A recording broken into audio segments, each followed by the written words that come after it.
Hello friends, आज की class में जो आरएस प्री पेपर हुआ है 2023 के अंदर 1 अक्टूबर 2023 को, तो मैं उसका सॉल्यूशन करवा रही हूँ क्योंकि अपन को रिवीजन करना जरूरी है और आपको भी पता चल जाएगा कि लास्ट ईयर के अंदर कैसा पेपर आया है। तो मैं इसका रिवीजन करवा देती हूँ, आप बताना कि कैसी लगी है या अगर आपको पसंद आएगा तो मैं 2023 वाला तो ये है ही है, 21 वाला, 18 वाला और 16 वाला ये पेपर भी सोल्व करवा दूंगी। तो चलो क्लास की शुरुआत करते हैं। क्वेश्चन नंबर 1 से, पूर्व पश्चिमी कॉरिडोर है, ये किसको जोड़ता है? जो पूर्व पश्चिमी कॉरिडोर है ये जोड़ता है सिलचर को पोरबंदर से। तो पूर्व के अंदर सिलचर है और पश्चिम के अंदर क्या है? पोरबंदर। तो सिलचर को पोरबंदर से जोड़ता है। नेक्स्ट देखते हैं, ये मतलब सॉल्यूशन वो मैंने नहीं करवा रहे हैं। गलत युगम का चयन कीजिए। सत्तूर मध्य अरावली के अंदर है, कटड़ा दक्षिण अरावली के अंदर है, दूर मरियाजी मध्य अरावली के अंदर है और मोहरपुर उत्तरी अरावली के अंदर है। तो ये क्वेश्चन है आरपीसी के द्वारा डिलीट कर दिया गया है। निम्नलिखित में से जिलों का समूह प्राप्त मानसून वर्षा की मात्रा के अनुसार अवरोही क्रम में सही ढंग से व्यवस्थित कीजिए। तो ये अवरोही क्रम के अंदर मतलब सबसे बड़ा कौन सा, फिर उससे छोटा, फिर उससे छोटा, फिर उससे छोटे, अवरोही क्रम के अंदर जचाना है। तो इसमें धौलपुर, राजसमंद और जालोर है, वो इसका आंसर सही होगा। तो राज्य में औसत वार्षिक वर्षा है ये 57.5 सेंटीमीटर है तथा सबसे ज्यादा वर्षा कहाँ पे होती है? तो ये झालावाड़ के अंदर होती है। और ये 2019-20 क्योंकि ये पेपर कब हुआ था? 2023 के अंदर हुआ है, तो उसके अनुसार ही राजसमंद, धौलपुर और जालोर के अंदर ही वर्षा है। तो राजसमंद के अंदर वर्षा हुई 828.10 mm और धौलपुर के अंदर हुई है 816.30 mm और झालोर के अंदर हुई है 556.80। तो सबसे कम धौलपुर में, फिर राजसमंद, फिर जालोर के अंदर, सबसे ज्यादा धौलपुर, फिर राजसमंद, फिर जालोर के अंदर हुई है। तो ये वर्षा का क्रम है। नेक्स्ट है, निम्नलिखित में से किन 3 नदियों के संगम को ही त्रिवेणी भी कहा जाता है? तो बनास, मेनाल और बेड़ज। तो इन नदियों के संगम को ही त्रिवेणी के नाम से जाते हैं। तो बनास नदी है, इसका उद्गम खमनोर की पहाड़ी कुंभलगढ़ से होता है और मेनाल नदी का उद्गम है ये बेगू चित्तौड़गढ़ से, बेड़ज का उद्गम गोगुंदा की पहाड़ी उदयपुर से होता है और तीनों का त्रिवेणी संगम है ये मांडलगढ़ के अंदर भी, जो मांडलगढ़ भीलवाड़ा है विगोद के अंदर ही इन तीनों का संगम होता है। तो इनको याद रख लीजिएगा। नेक्स्ट देखते हैं, भारत राज्य वन रिपोर्ट 2021 के अनुसार वनस्पति आवरण के संदर्भ में वन क्षेत्र 16,654 वर्ग किलोमीटर है। तो राजस्थान के भौगोलिक क्षेत्रफल का कितना प्रतिशत है? तो 4.87% है ये। अब आपको कौन सी जो पढ़नी है ये वन रिपोर्ट? तो 2023 वाली। भारत में बॉक्साइट और अभ्रक के सर्वाधिक उत्पादक राज्य कौन कौन से हैं? तो सबसे ज्यादा बॉक्साइट भारत के अंदर कहाँ पे होता है? तो ये क्वेश्चन भी आरपीसी के द्वारा डिलीट कर दिया गया है। चुकंदर पर आधारित प्रथम चीनी उद्योग स्थापित कहाँ पे हुआ है? तो श्री गंगानगर के अंदर। तो 1945 में बीकानेर इंडस्ट्रियल कॉर्पोरेशन लिमिटेड के नाम से ही स्थापना की गई थी। 1956 में राज्य सरकार ने इसको अधिकृत कर दिया गया था और इंटीग्रेट शुगर मिल परियोजना के तहत ही इसे गंगानगर शहर से हटाकर कमनीपुरा गांव है गंगानगर के अंदर, यहाँ पे इसको शिफ्ट कर दिया गया था। माही बजाज सागर एक संयुक्त उद्यम है। तो माही बजाज सागर है ये राजस्थान और गुजरात की संयुक्त परियोजना है। तो माही बजाज सागर है ये राजस्थान और गुजरात की संयुक्त परियोजना है। तो इसका आंसर क्या आएगा? तो ए टू का क्वेश्चन सही कौन सा होगा? तो बी ऑप्शन है ये इसका सही होगा। आगे देखते हैं, निम्न में से 2001 से 11 के मध्य न्यूनतम 10 की जनसंख्या वृद्धि दर वाला जिला कौन सा है? तो श्री गंगानगर है। राजस्थान में कालाखूटा, लीलवाणी, नारदिया, तिम्मामोरी किस खनिज के उत्पादक क्षेत्र है? तो मैंगनीज के। तो आपको खनिज वाले टॉपिक है ये ज्यादा से ज्यादा पढ़ना है क्योंकि खनिज से ज्यादा मतलब क्वेश्चन आते हैं। कालीसिंध सुपर ताप बिजली स्टेशन कहाँ पे अवस्थित है? तो ये झालावाड़ के अंदर है। कौन सा सुमेलित नहीं है? शेरगढ़ ये वन्य जीव अभ्यारण्य और जिला। तो शेरगढ़ बूंदी, तो शेरगढ़ बूंदी के अंदर नहीं है, ये 12 के अंदर है। बस्सी चित्तौड़गढ़ के अंदर ही है। रामसागर वन विहार धौलपुर के अंदर ही है और सीता माता ये प्रतापगढ़ के अंदर है। तो शेरगढ़ है ये 12 के अंदर है, बूंदी के अंदर नहीं है। तो ये ऑप्शन इसका गलत है। आगे देखते हैं, माही कंचन तथा RCB 911 शंकर किसकी किस्में हैं? तो ये मक्का और बाजरे की हैं। तो माही कंचन है ये मक्का की है और RCB 911 शंकर है ये बाजरे की किस्म है। भारत की संविधान सभा के संबंध में ही निम्नलिखित कथनों पर विचार कीजिए। तो संविधान सभा का अंतिम अधिवेशन है ये 24 जनवरी 1950 को हुआ है। ये पॉलिटी से संबंधित क्वेश्चन है। इस अंतिम अधिवेशन में डॉक्टर राजेंद्र प्रसाद भारत के राष्ट्रपति पद पर विधिवत निर्वाचित घोषित किए गए थे। तो दोनों ऑप्शन इसके सही है क्योंकि जो स्थायी अध्यक्ष है वो डॉक्टर राजेंद्र प्रसाद को ही बनाया गया था। आगे है, भारत के संविधान के निम्नलिखित में से कौन सी अनुसूची पहले संवैधानिक संशोधन द्वारा ही संविधान के अंदर जोड़ी गई है? तो 9वीं अनुसूची। 9वीं अनुसूची के अंदर अब जो भी जोड़े जाते हैं उनका अब तो संवैधानिक मतलब होता है, पहले नहीं होता था। तो 9वीं अनुसूची के तहत ही ये 11वीं अनुसूची 74वां संविधान संशोधन है 1992 के अंदर, और 12वीं अनुसूची जोड़ी गई थी। अतः वर्तमान में भारत के संविधान में अनुसूचियां कितनी है? तो अनुसूचियां टोटल 12 ही है। वर्तमान में 12 अनुसूची है, और मूल रूप से संविधान के अंदर 8 अनुसूचियां थी। आगे देखते हैं, मेनका गांधीवाद 1978 में ही उच्चतम न्यायालय के फैसले के बाद अनुच्छेद 21 के न्यायिक निर्वाचन के संबंध में त्रुटिपूर्ण कथन को पहचानिए। तो इसमें कौन सा कथन है वो गलत है?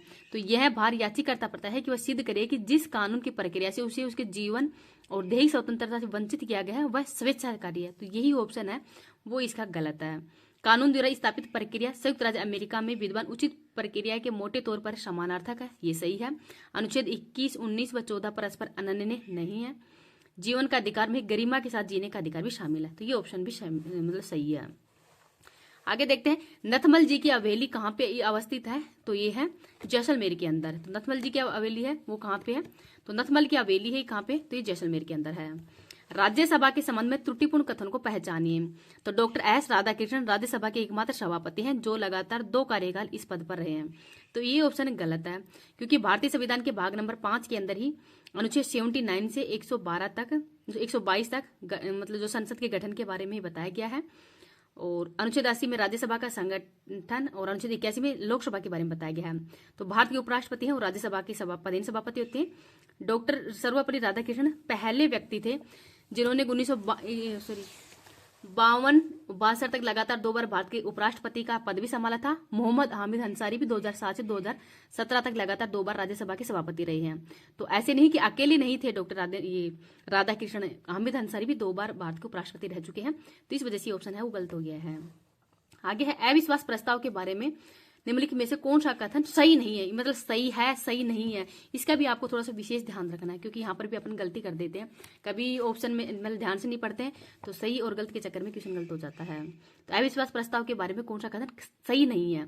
तो 15 अगस्त 2023 तक 27 अविश्वास प्रस्ताव, 9 विश्वास प्रस्ताव रखे गए हैं। लाल बहादुर शास्त्री ने अपने कार्यकाल में प्रतिवर्ष अधिकतम अविश्वास प्रस्ताव को सामना किया। तो ये क्वेश्चन भी आरपीसी के द्वारा डिलीट कर दिया गया था। निम्नलिखित सूची निर्देशक सिद्धांत को ही सूची और अनुच्छेद के साथ, मतलब ये तो है नीति निर्देशक तत्व और ये है अनुच्छेद, तो ये आपको मिलान करना है। समान न्याय एवं निःशुल्क कानूनी सहायता से संबंधित अनुच्छेद कौन सा है? तो समान न्याय एवं जो कानूनी सहायता से संबंधित अनुच्छेद है अनुच्छेद नंबर 39A। पर्यावरण की सुरक्षा से संबंधित अनुच्छेद है 48A। काम करने का अधिकार से संबंधित अनुच्छेद है 41, और स्मारकों का संरक्षण से संबंधित अनुच्छेद है 49। तो ये नीति निर्देशक तत्वों के अंतर्गत आता है। तो मैथ्स दे कॉलम वाले क्वेश्चन भी आपके बहुत ज्यादा पूछे जाते हैं, तो इनको थोड़ा ध्यान से देख लेना।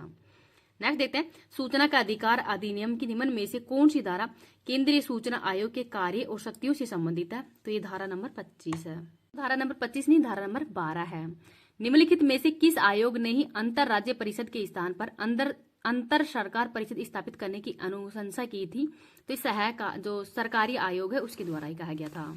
निम्नलिखित कथनों पर विचार कीजिए।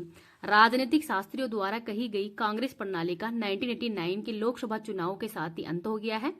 1989 के लोकसभा चुनाव में भारतीय राष्ट्रीय कांग्रेस सबसे बड़ी अकेली पार्टी के रूप में उभरी है। तो कौन से ऑप्शन मतलब कथनों पर विचार कीजिए, कौन से कथन सही है या गलत है? तो इसमें दोनों ही कथन है वो सही बताए गए हैं। आगे देखते हैं, नेक्स्ट है सीएजी के बारे में। तो सीएजी से संबंधित ये अनुच्छेद है, तो कौन सा अनुच्छेद किससे संबंधित है ये आपको मैच करना है। तो सीएजी की नियुक्ति है, तो सीएजी की नियुक्ति से संबंधित अनुच्छेद है अनुच्छेद 148। सीएजी के कर्तव्य और शक्तियों से संबंधित अनुच्छेद है 149। संघ के खातों का प्रवचन, जो संघ के खातों के प्रपत्र है, इससे संबंधित अनुच्छेद 150 है। ऑडिट रिपोर्ट, तो ऑडिट रिपोर्ट से संबंधित अनुच्छेद है 151। तो सीएजी की नियुक्ति 148 है। सीएजी के कर्तव्य और कार्यों से संबंधित अनुच्छेद है 149, और संघ के खाते हैं उनका प्रपत्र से संबंधित अनुच्छेद 150 है। ऑडिट रिपोर्ट से संबंधित अनुच्छेद है 151। नेक्स्ट है,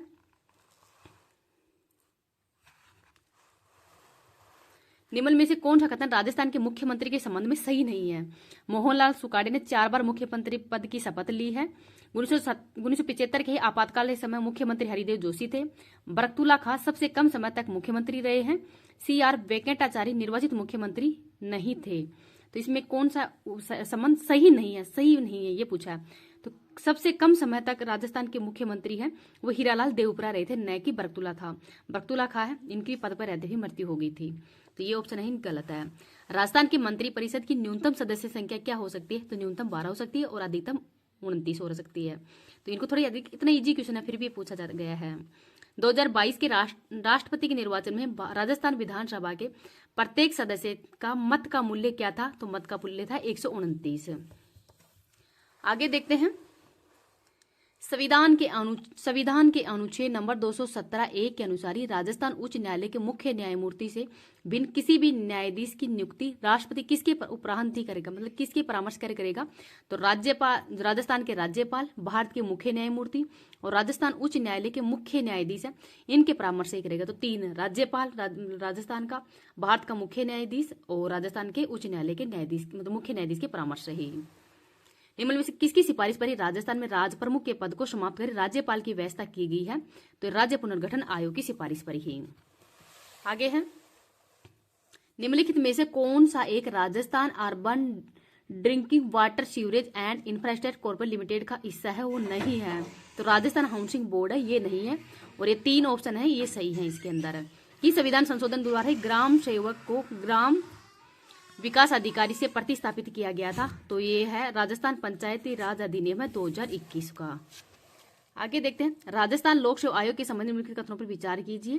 तो आयोग के अध्यक्ष एवं सदस्य राजस्थान के राज्यपाल द्वारा नियुक्त होते हैं। आयोग के अध्यक्ष या कोई भी अन्य सदस्य केवल राष्ट्रपति की आज्ञा से ही अपने पद से हटाए जा सकते हैं। तो दोनों कथन है वो सही है, इनको भी थोड़ा याद रख लीजिए। नेक्स्ट देखते हैं, तहसीलदार की नियुक्ति होती है। तो तहसीलदार की नियुक्ति है तो ये राजस्व मंडल के द्वारा ही तहसीलदार की नियुक्ति की जाती है। तो ऑप्शन डी है इसका सही होगा। 2014 के अंदर ही नरपत मल लोढ़ा की अध्यक्षता में गठित समिति में निम्नलिखित में किस विषय से संबंधित था? ये तो लोकायुक्त से संबंधित था। आगे है, राजस्थान के राज्य निर्वाचन आयोग के संबंध में निम्नलिखित कथनों पर विचार कीजिए। तो भारत के संविधान के अनुच्छेद नंबर 243 के अधीन जुलाई 1994 के अंदर इसका गठन किया गया था, राज्य निर्वाचन आयोग का ही। राज्य निर्वाचन आयुक्त के प्रधानत्व में ही एक सदस्यीय आयोग था। तो राज्य निर्वाचन आयोग है, ये प्रधानत्व में एक सदस्यीय आयोग था। तो दोनों कथन ही इसके सही हैं। तो मतलब पूछा है कि कौन से कथन सही है, तो दोनों ही कथन इसके अंदर सही हैं। नेक्स्ट है, अप्रैल 2023 के अंदर ही राज्य सरकार द्वारा राजस्थान राज्य सूचना आयोग की एक पीठ की स्थापना किस शहर के अंदर किया जाना स्वीकृत किया गया था? तो ये कोटा के अंदर किया जाना, मतलब ये जोधपुर के अंदर किया जाना स्वीकृत किया गया था। तो ये उस समय करंट के अंदर चर्चा के अंदर था। ये निम्नलिखित में से किस योजना का संबंध इस नारे से है कि कोई भूखा न सोए? तो इंदिरा गांधी रसोई योजना। वर्तमान में इस योजना का नाम वापिस से अन्नपूर्णा रसोई योजना कर दिया गया है और इसका भी देवा कि यही था, कोई भूखा न सोए। आगे है, राजस्थान राज्य मानव अधिकार आयोग के संबंध में निम्नलिखित कथनों पर विचार कीजिए। तो मानव अधिकार संरक्षण अधिनियम 2006 के प्रावधान अनुसार आयोग में एक अध्यक्ष एवं 4 सदस्य होंगे। वर्तमान में न्यायमूर्ति गोपाल कृष्ण व्यास थे, ये उस समय थे, वर्तमान में अलग हैं अब। तो इस क्वेश्चन का सही आंसर क्या होगा? तो इसमें जो क्वेश्चन नंबर 2 है यही सही आंसर है, क्योंकि जो मूल अधिकार अधिनियम आयोग का गठन है वो 1993 की धारा नंबर 21 के तहत ही मार्च 2000 के अंदर किया गया था। तो मानव संरक्षण अधिनियम 2006 के प्रावधान के अनुसार एक अध्यक्ष और इसमें 4 सदस्य, ये बात बताई गई है। तो इसका मैं सोल्यूशन भी आपको दिखा देती हूँ। तो राज्य मानव अधिकार आयोग का गठन मानव अधिकार संरक्षण अधिनियम 1993 की धारा 21 के तहत 2000 में किया गया था और 18 जनवरी 1999 के अनुसार मार्च 2000 के अंदर राज्य निर्वाचन जो मानव अधिकार आयोग है इसका गठन कर दिया गया था। मुख्यालय जयपुर के अंदर है। प्रथम अध्यक्ष थे कांता भटनागर। और राज्य मानव अधिकार संरक्षण अधिनियम 2006 का है और इसमें अध्यक्ष के अतिरिक्त सदस्यों की संख्या 4 से घटकर 2 कर दी गई है। तो इसमें पहले तो 4 थे, वर्तमान में इसमें 2 कर दी गई है और इनका कार्यकाल है वो 70 वर्ष नहीं, मतलब अध्यक्ष सहित 3 निर्धारित हैं। यदि किसी भी सदस्य की आयु 70 वर्ष नहीं हुई हो तो उसे दोबारा चुना जा सकता है। तो इसके अंदर प्रावधान रखा गया है। निम्नलिखित में से कौन सा समीकरण सकल राजकोषीय घाटे के सूत्र को दर्शाता है? तो इकोनॉमिक से संबंधित है। तो सकल राजकोषीय घाटे से संबंधित ऑप्शन डी है, इसका सही है। सकल राजकोषीय घाटा बराबर में शुद्ध घरेलू उधार, आरबीआई से उधार और विदेशी उधार। तो उधार कहाँ से है? शुद्ध घरेलू उधार है, आरबीआई से उधार है और विदेशी उधार है। ये सकल राजकोषीय घाटा है उससे संबंधित है। नेक्स्ट है, निम्नलिखित में से कौन सी वस्तु लोक वस्तु यानी पब्लिक गुड है वो नहीं है? तो ये कारें नहीं है, सरकारी प्रशासन, सरकार मतलब ये भी लोक वस्तु ही है, राष्ट्रीय सुरक्षा भी है, सड़कें भी है, कारें इसमें नहीं है। आगे है, मुद्रास्फीति के बारे में निम्नलिखित कथनों पर विचार कीजिए। हेडलाइन, मुद्रास्फीति उपभोक्ता मूल्य। मैंने आपको पहले भी बताया था कि राजकोषीय नीति और मुद्रास्फीति और बजट ये टॉपिक आपको इकोनॉमिक्स में पढ़ना है क्योंकि इनसे क्वेश्चन आ जाते हैं। हेडलाइन, मुद्रास्फीति उपभोक्ता मूल्य सूचकांक के अंदर ही परिवर्तित की दर को संदर्भित करती है जो कि एक विशिष्ट परिवार द्वारा ही उपभोग की जाने वाली वस्तुओं और सेवाओं की एक मानक टोकरी की औसत कीमत का ही माप भी है।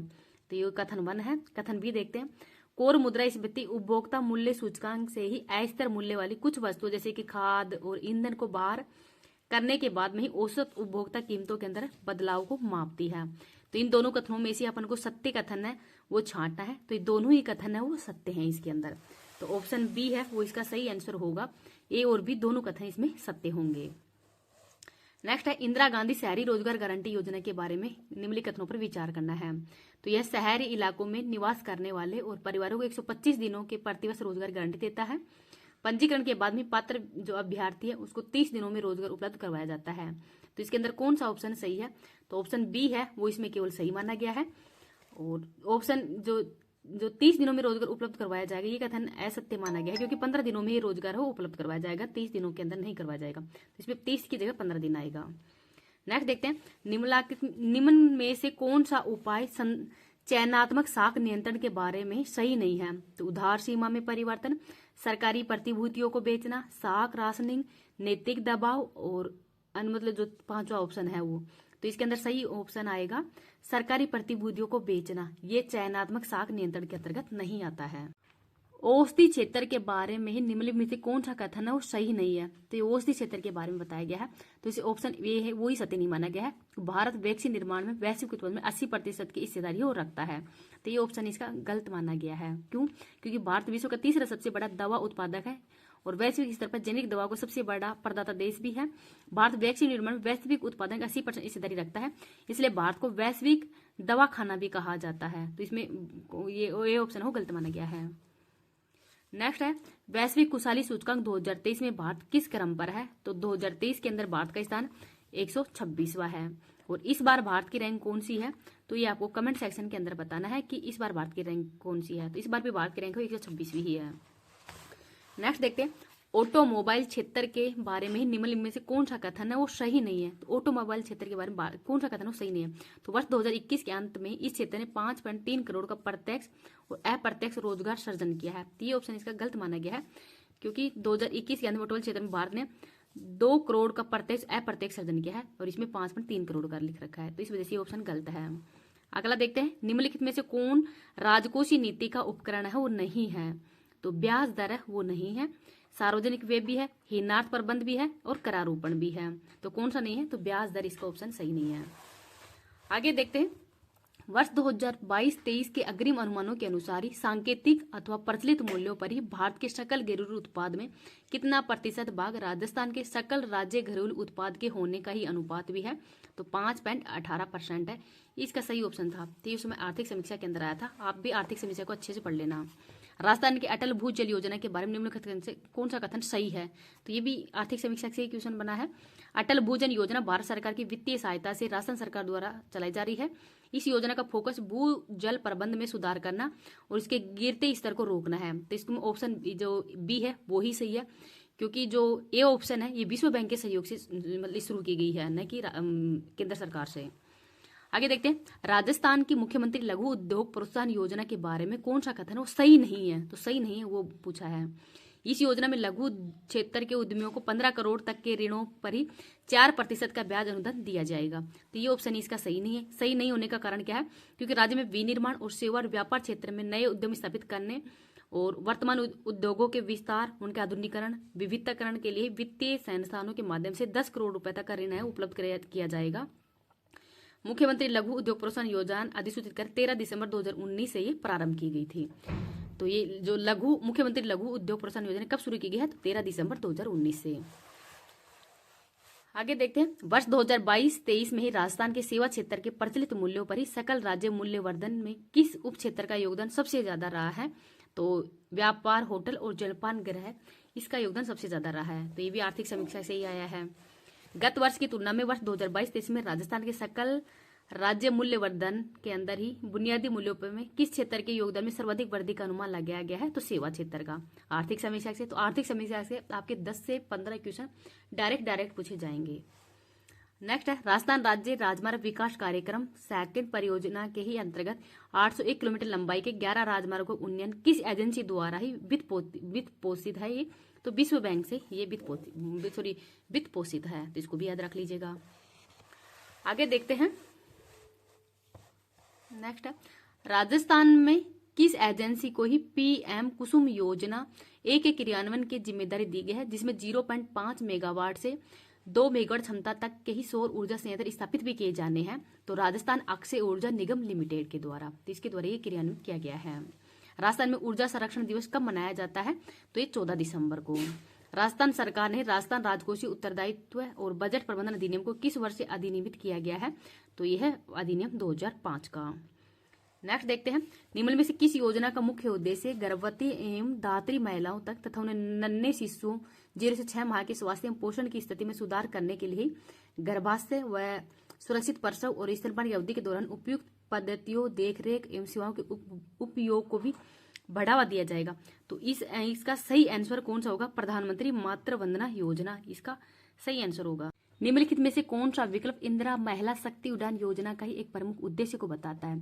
तो मासिक धर्म, स्वास्थ्य एवं स्वच्छता प्रबंधन के बारे में जागरूकता पैदा करना ही इसका उद्देश्य है। नेक्स्ट है निम्नलिखित में से कौन सी एक स्वापक पीड़ाहारी औषधि है? तो यह है मार्फिन। नेक्स्ट है निकट दृष्टि दोष एवं दूर दृष्टि जो दृष्टि दोष है इसको ठीक किया जा सकता है। तो दूर दृष्टि को मायोपिया कहते हैं और निकट दृष्टि को मायोपिया, दूर दृष्टि को हाइपरमेट्रोपिया भी कहा जाता है। तो इसको मतलब सही दृष्टि को ठीक करने के लिए कौन सा लेंस है वो उपयोग में किया जाता है? तो अवतल और उत्तल लेंस से इसका उपयोग किया जाता है। तो इसको भी याद रख लीजिए, ये क्वेश्चन बहुत ज्यादा बार पूछा गया है। निम्नलिखित में से कौन सी योजना ग्रामीण क्षेत्रों को ही सामाजिक, आर्थिक और भौतिक रूप से टिकाऊ क्षेत्र बनाने का प्रयास भी करता है? तो योजना है श्यामा प्रसाद मुखर्जी रूबन मिशन है, ये इसका सही ऑप्शन है। डिजिटल जानकारी के लिए माप की निम्नलिखित इकाइयों को सही क्रम में व्यवस्थित करें। सबसे पहले सबसे छोटी इकाई से शुरू करके सबसे बड़ी इकाई तक जाएं। तो इसका ऑप्शन मतलब कौन सा ऑप्शन है उसका सही है? तो बी ऑप्शन इसका सही है। सबसे पहले बिट आएगा, फिर बाइट आएगा, फिर किलोबाइट आएगा, फिर मेगाबाइट आएगा, फिर गीगाबाइट आएगा और सबसे लास्ट में टेराबाइट आएगा। तो सबसे लास्ट में टेराबाइट आएगा। 23 अगस्त ये कंप्यूटर से संबंधित है। 23 अगस्त 2023 के ही LCA हल्के लड़ाकू विमान तेजस से ही अस्त्रा मिसाइल को सफलतापूर्वक प्रक्षेपण किया गया है। तो ये मिसाइल कैसी मिसाइल है? तो ये दृश्य सीमा से परे, बिहाइंड विजुअल रेंज, हवा से हवा में मार करने वाली ये मिसाइल है। तो ये करंट से संबंधित क्वेश्चन था। आगे देखते हैं श्रीहरिकोटा से ही अप्रैल 23 में उपग्रह टेलियोस 2 तथा ल्यूमोलाइट 4 को प्रमोचित किस लॉन्चर से किया गया था? तो PSLV C55 के द्वारा किया गया था। यदि किसी पदार्थ की एक विमा को नैनो रेंज तक घटा दिया जाता है जबकि अन्य 2 विमाएं वहीं बनी रहती हैं तो प्राप्त संरचना क्या कहलाती है? तो क्वांटम वेल कहलाती है। तो इसका सही ऑप्शन क्या है? क्वांटम वेल होता है। नेक्स्ट है निम्नलिखित में से कौन सा फाइल प्रारूप वीडियो फाइल प्रारूप है? वो नहीं है। तो MP3 है, वो इसका जो प्रारूप है वो वीडियो फाइल प्रारूप है, वो नहीं है। MP4 भी है, मूवी है और A.AVI भी है। आगे देखते हैं प्रोटीन के संदर्भ में गलत कथन को चुनिए। तो यह हमारे शरीर के वजन का लगभग 30% हिस्सा है वो प्रोटीन का ही होता है। तो ये ऑप्शन इसका गलत माना गया है क्योंकि प्रोटीन वो 20% एमिनो अम्लों से बनता है। 20% हिस्सा है वो हमारे शरीर में किसका रहता है? तो प्रोटीन का रहता है। और प्रोटीन वसा दोनों मिलकर शेष जो 30% भाग है उसको पूरा करती है। कार्बोहाइड्रेट का प्रतिशत वो 70% रहता है। ब्लड ग्रुप, तो रक्त समूह O वाले व्यक्ति की लाल रक्त कोशिकाओं में ही निहित समूहजन या एंटीनोजन कौन सा होता है? तो न तो A होता है और न इसमें B होता है। निम्न रोगों में से कौन सा रोग जीवाणुवीय रोग है? वो नहीं है। तो कौन सा जीवाणु जनित रोग है? वो नहीं है। तो डेंगू नहीं है क्योंकि डेंगू है वायरस जनित रोग है। तो डिप्थीरिया है, प्लेग, न्यूमोनिया, सिफिलिस, हैजा आदि जीवाणु जनित रोग है। जबकि चेचक, पोलिया, रेबी, छोटी माता, मेनिनजाइट्स ये विषाणु जनित रोग हैं।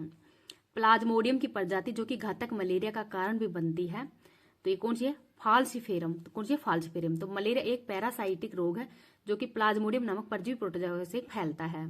तो आपको रोग, डिजीज वाला और ब्लड वाले क्वेश्चन देख लो, साइंस में आपको देखने को मिल रहे हैं। मैंने यही टॉपिक बताए थे कल वाली क्लास। नेक्स्ट है एनटीयू मापने की इकाई है। तो एनटीयू किसकी मापने की इकाई है? तो जल की आविलता, टर्बिलिटी है, ये मापने की इकाई है। निम्नलिखित में से कौन प्रदूषित जगह में नहीं उगता है? तो कौन नहीं उगता है? तो लाइके नहीं, प्रदूषित जगह के अंदर नहीं उगता है। राजीव गांधी जैव प्रौद्योगिकी केंद्र कहाँ पे स्थित है? तो तिरुवनंतपुरम केरल के अंदर है। राष्ट्रीय ऊंट अनुसंधान केंद्र कहाँ पे अवस्थित?